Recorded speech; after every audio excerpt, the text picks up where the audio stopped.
State of Day camp in Trenton. He's, I thought he was an archaeologist. He said, no, he was an anthropologist. And he's well-versed in his subject, and he's going to speak tonight on the German influences in Chattanooga, North Georgia during the war. Raymond Evans.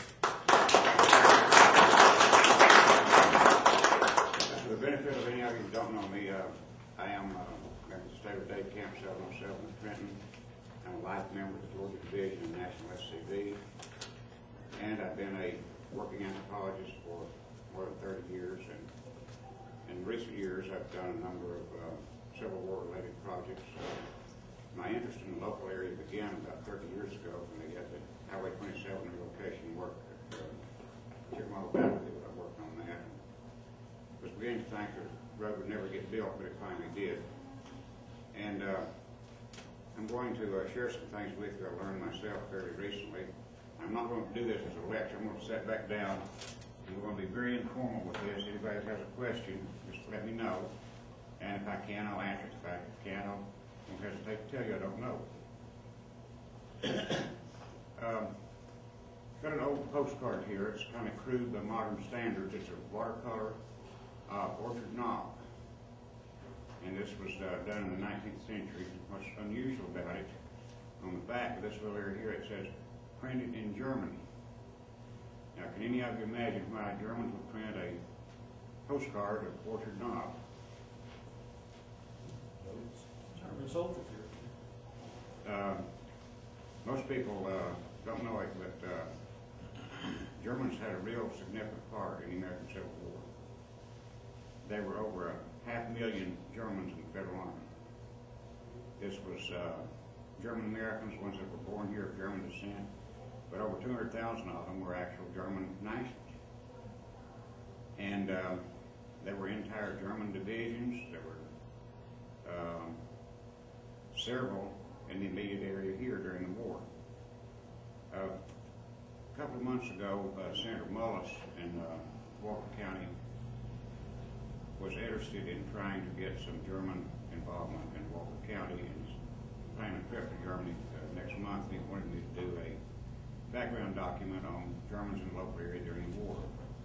And I did this little book. I think all of you have one of the pamphlets about it, and it's not been published yet, but it will be shortly. If you want to get a copy, you can check John Culpepper or Bobby Parrott. The phone number's on the back here to tell you where you can get it.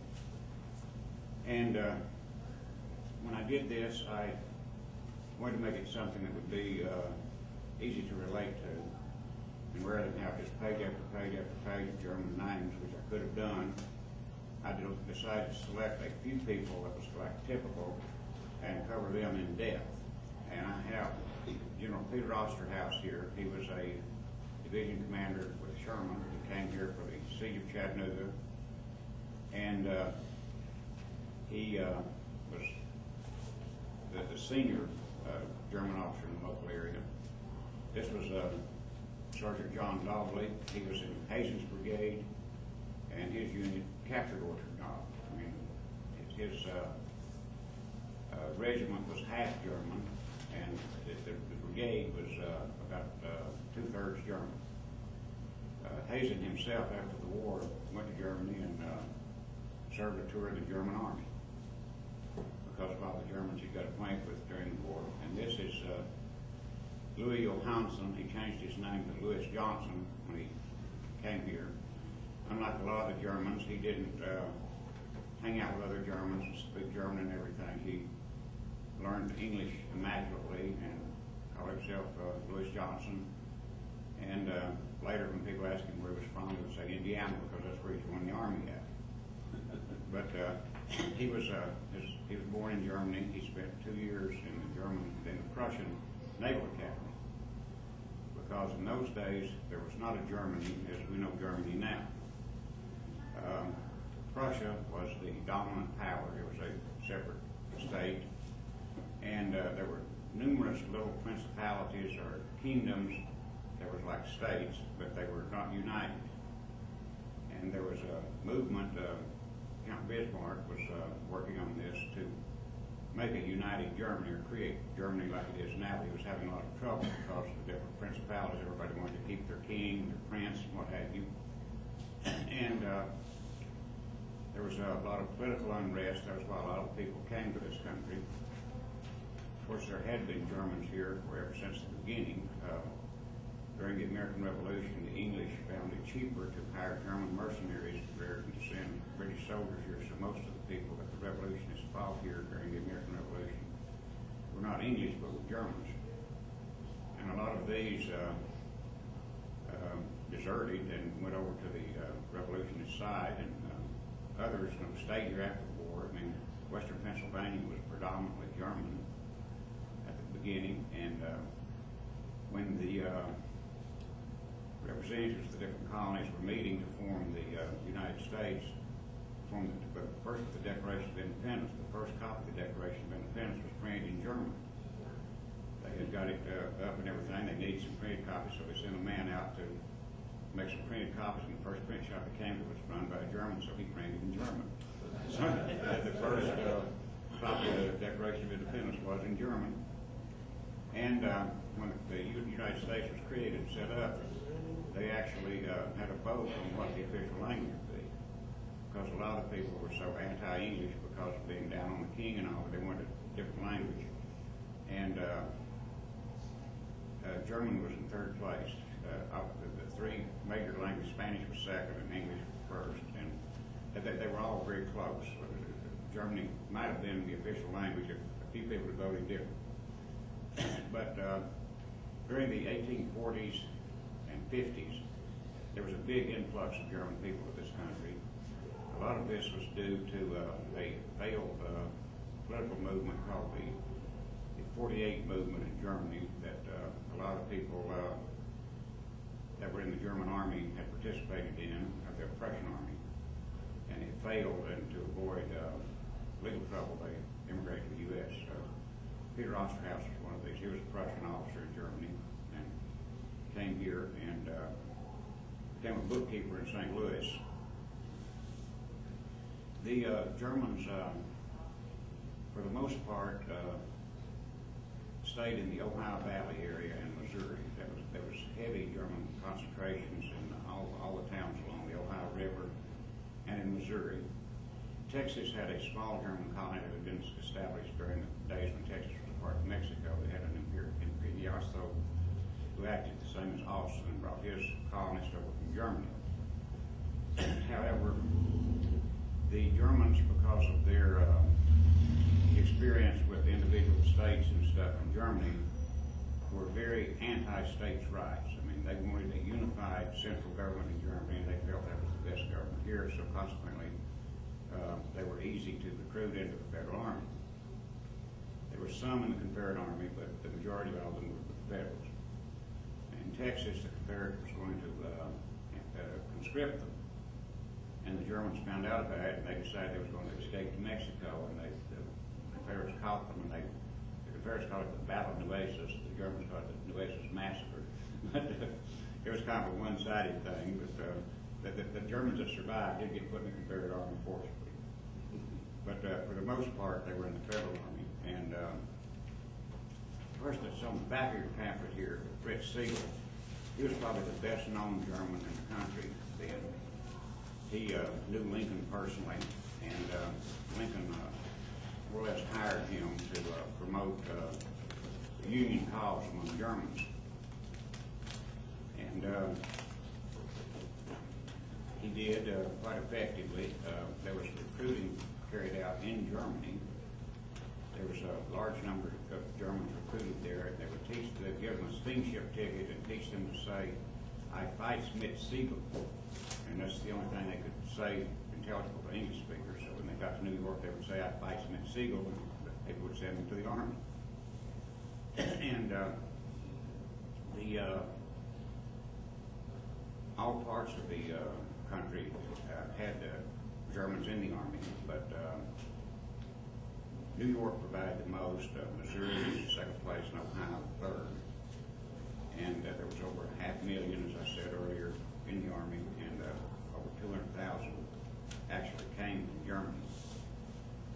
And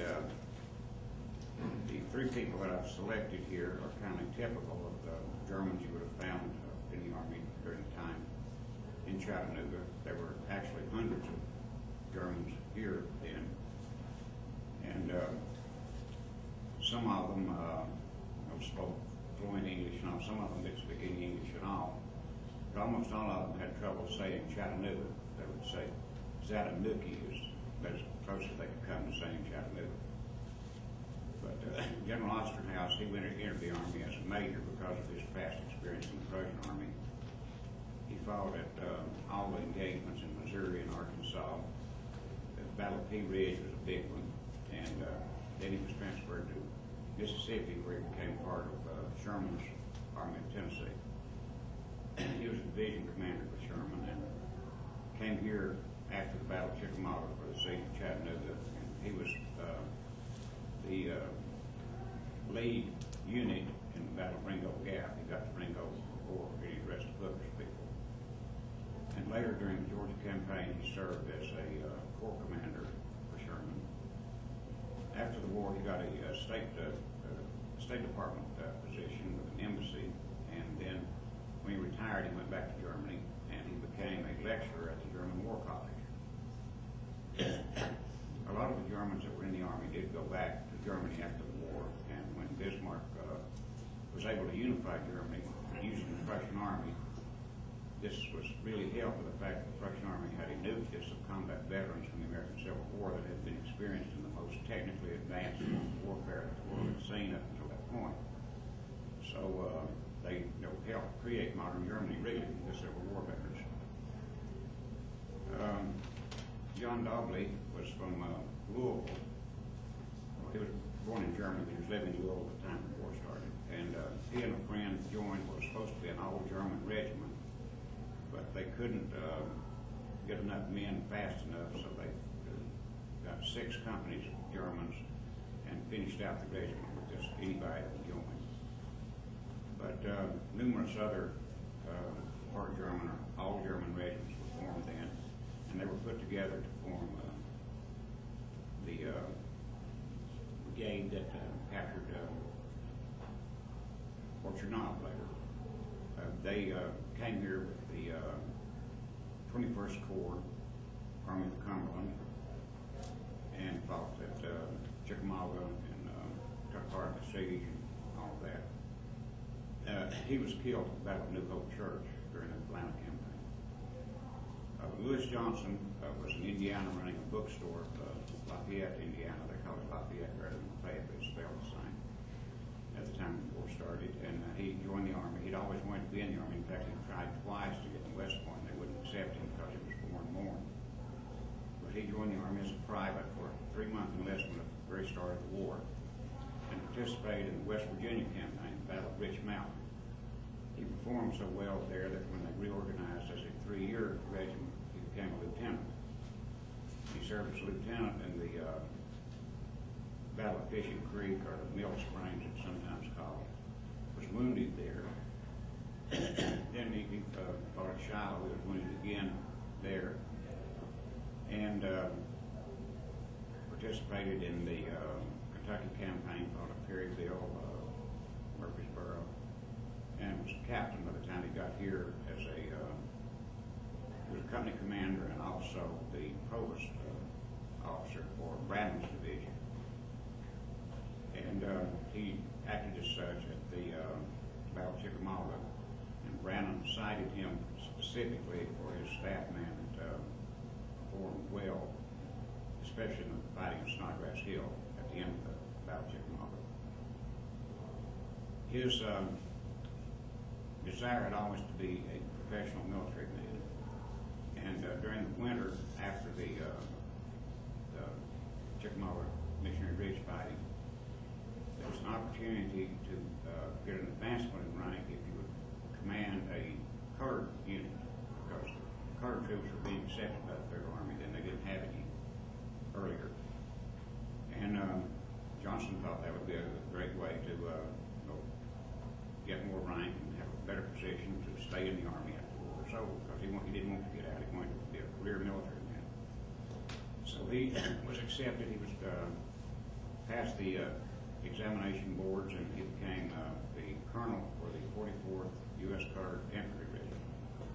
He recruited them in Chattanooga, he trained them, and as the first assignment, he went to Rome, Georgia, as occupation troops, and performed well there. And the locals liked him and his regiment much better than they did the other occupation regiment, which was Unionist from Alabama, and they were thieves. And from there, Lewis was assigned to come to Dalton and build a fort, which he did. And they still call it Fort Hill today. It's right across from 2 blocks over from the depot. And when he was first starting, Wheeler's cavalry raided him, and his regiment beat off Wheeler's cavalry with no difficulty. And 3 weeks later, they were under attack by Confederates again, and they thought they would beat them again, but this time it was the entire Confederate army. John B. Hood himself was there. And men wanted to fight, but Johnson thought that they would probably all be killed if he did, so he surrendered with the guarantee of being treated like prisoners of war. Of course, that guarantee ended as quick as the guns were put down. Several of them was killed, the others were returned to slavery. Them that couldn't escape, so I escaped, and Johnson and his officers were taken to Villanelle and paroled and back to Chattanooga. And he started immediately recruiting and in his company, his regiment back up to strength. He was stationed for a while at Tyner. Some of you are familiar with the fort that Cleveland built at Tyner, but it's still in reasonably good shape there. Well, Lewis Johnson was stationed there. And then he went to the Battle of Nashville and formed as a brigade commander there. He, after the war, was the occupation troops of the 1st Carter Brigade to occupy Chattanooga until the Reconstruction was over. Then he went to the West and commanded a company in the 24th Black Infantry that fought Indians in the West, and he had an excellent record there. He continued until he retired in 1885 and retired to Mexico with a coffee plantation, married a young Mexican woman, and lived happily ever after. So that briefly is an overview of some of the Germans that were in the area. Has anybody got any questions now? Was Johnson the one who was commanding the colored regiment that had to do with the National Cemetery? No, that was the 42nd. His was the 44th. The 42nd is who built the National Cemetery. Van Horn was their man in charge. They spent 6 months doing that. They lived in the cemetery, they landscaped it, and they also went out to every battle area or any place where people had been buried within 50 miles and dug them up and dropped them back. That's where the unknowns in the National Cemetery come from. Any other questions? Tell us about the Tyner Redoubt. You mentioned that. Okay, the Tyner Redoubt is a earthworks fort. It's have any of you seen Fort Harper at Stevenson, Alabama? It's fully restored. The Tyner Fort was comparable to that. And it was built by Patrick Cleveland's division as part of the defenses of Chattanooga when the Confederate Army came here at the beginning of the Chickamauga campaign. At that time, they were convinced that Rosecrans and the Federals was going to cross the river up around Pikeville. They could come over the ridge up in there and come down from the north and block Confederates in Knoxville from joining here. So they concentrated all the fortifications toward the north, and this was reinforced by Wilder coming over and actually creating disturbances up in there and keeping everybody focusing north while the Federals really crossed further south. And Cleveland built 4 earthwork forts there, and one of them, the one at Tyner Station, is still intact. It's got walls almost as high as this room here, and it's overgrown with woods and stuff, but it could be restored just like Fort Harper at Stevenson. This was part of the Volunteer Ordnance Works, and the Army gave it to Hamilton County in around 1975 when Dalton Roberts was county commissioner. And the understanding with the Army was it was going to be made into a park. Of course, that never happened. And we tried to get something moving along these lines about 4 years ago, and that didn't materialize either. However, this is virtually right across the street from where the Volkswagen plant's going to be. And having had a German officer there, that might be enough incentive to get restored now. Politics. Yeah. Is that the only redoubt in that area? Yes. I've walked all over that redoubt. And it's a Now- shame now- that it's hidden back there. There's not even a trail that goes back Now, to it. that there's a part of one further down that's got a water reservoir built on top of it. The back wall, part of it is intact. Is that on down on the other end of Yeah. the soccer field? No, this is coming south, Coming south? coming toward the airport. Okay. And there's another one that's partially intact on the Count Jordan property. And this, I think, was probably built by the Federals during the winter quarters of 1863 to 64, whatever the planning of the Georgia campaign. But the one at Tyner is the best preserved and most intact of anywhere in the state that I'm aware of. Is that the one that overlooks the railroad tracks? Well, it don't exactly overlook the railroad, but there's Right there. It's, The redoubt's right across the street from that church. Yes. yeah. Yeah. Yeah, there's a power line there. You go up the power line, and there's a little path that goes out to where the walls are. But it's 200 or 300 yards from the railroad. It don't exactly overlook it, but it's fairly close. Do you have any idea what happened to the German version of the Declaration of Independence? No idea. I mean, it's probably around in Philadelphia somewhere. Any other? Okay. Osterhouse got transferred from Sherman to Hooker's Mm-hmm. Corps. How did he take to that? All right, he did. I mean, it wasn't transferred. It was just a fact, just for the moment. Osterhouse was behind. He was the last division as they were coming up. They came up the White Oak Valley, and they had a pontoon bridge that crossed over on Moccasin Bend. And Sherman was making them think it was going to Knoxville, moving north. The pontoon bridge broke just as Osterhouse was about to cross over. So that left him on the other side. And Hooker was already there forming up for the attack on Lookout Mountain. So to save time, they just put him with Hooker and assigned some other people from the Army of the Cumberland to reinforce Sherman for his actions on the north end of Missionary Ridge. And Osterhouse stayed with Hooker until after the Ringo Gap Valley, and he went back to Sherman.